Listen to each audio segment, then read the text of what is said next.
Robert ada ngomong metode cara penyemprotannya beda-beda. Nah, itu saya punya komentar pribadi sih. Sebenarnya untuk disinfektan tuh ada kata kuncinya tuh ada namanya contact time. Contact time. Jadi contact time itu ngomong kasarnya waktu yang diperlukan untuk bahan kimia itu secara efektif diam di satu permukaan supaya dia bisa membunuh kuman atau virus atau mikroorganisme lainnya. Nah, itu beda-beda tuh setiap kimia. Kita kalau ngomong Dettol ya, yang available secara umum. Dettol itu kita kan bisa mandi ya. Dan memang didesain kita bisa mandi dengan cairan Dettol. Itu tuh minimum tuh mungkin 10 menit sebenarnya. Kita diam di dalam Dettol, itu baru efektif lah. Itu mereka bisa ngetes. Disinfektan yang benar-benar kuat, itu tuh bisa 1 menit sampai 3 menit udah selesai. Dia diam di dalam satu permukaan, terus mati ya. Ngomong kasar, beda ini gimana sih? Coba aja pegang pakai tangan disinfektan yang contact time-nya 1 menit sampai 3 menit sama contact time-nya 10 menit. Yang 1 menit sampai 3 menit tuh jauh lebih pedes pada kulit daripada yang contact time 10 menit. Masuk akal kan? Ramah terhadap kulit ya lebih tidak kuat daripada yang contact time-nya 1-3 menit. Karena ya dosisnya dan bahan aktifnya beda. Nah, saya pribadi lihat sekarang banyak tren yang fogging.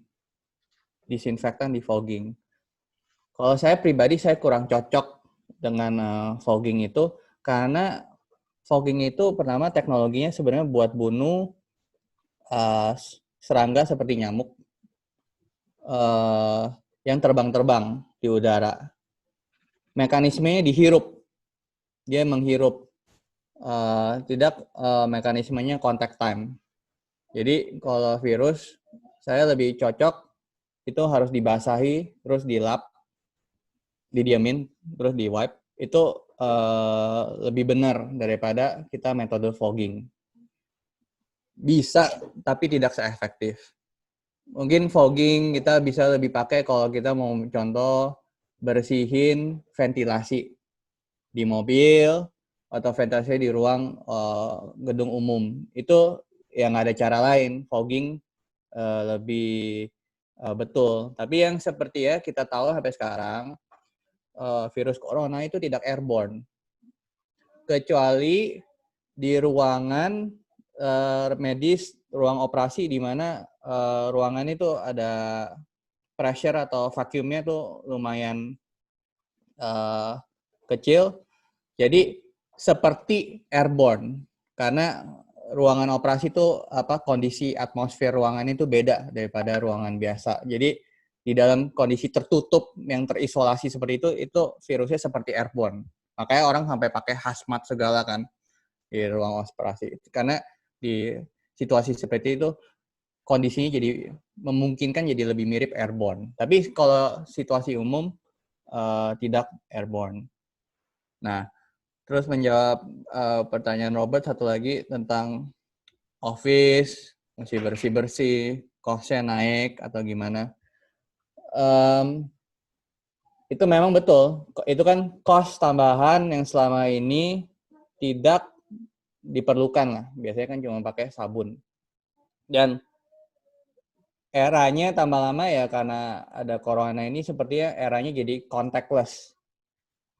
Dan juga digital kan, ya seperti saya sama Robert sekarang kalau bisa semua nggak ketemu tatap muka fisik, tapi semua nggak face to face lagi, face to face-nya lewat digital. Nah, yang perkantoran itu gimana ya? Perkantoran nggak digital full, tapi contactless. Dan saya rasa furniture untuk kantor juga bakal berevolusi ke depannya. Mungkin nanti ada ke depannya ada door handle yang mungkin ke depannya udah nggak ada door handle teknologi ke depannya. Ya pintu buka, tutup udah otomatis. Itu kan sebenarnya udah ada teknologinya ya. Tapi ya belum seumum setiap pintu buka tutup secara otomatis. Ataupun ada door handle tapi ada lampu sterilisasinya. Mungkin kedepannya bisa ke arah situ. Cost bakal nambah sudah pasti, ya pilihlah vendor yang cost efektif supaya kita bisa lebih contactless. Kita ngomong vaksin ya. Orang sekarang pebisnis semua berharap sama vaksin. Ya kita semua berharap sih ada vaksin keluar, tapi saya sebagai yang background-nya biologi, background-nya teknik pangan, cari vaksin tuh nggak semudah itu. Dan kadang-kadang udah dicari juga nggak ketemu-ketemu. Sampai sekarang aja demam berdarah kita belum ketemu loh vaksinnya. Contohnya ya. Jadi ya dengan ada effort global, mungkin develop vaksin, probability tingkat kesuksesannya untuk menciptakan sebuah vaksin itu lebih tinggi daripada biasanya. Tapi belum tentu dapat. Menciptakan vaksin tuh perlu hoki-hoki juga. Nggak kita berusaha pasti dapat ketemu vaksin. Caranya nggak begitu sih.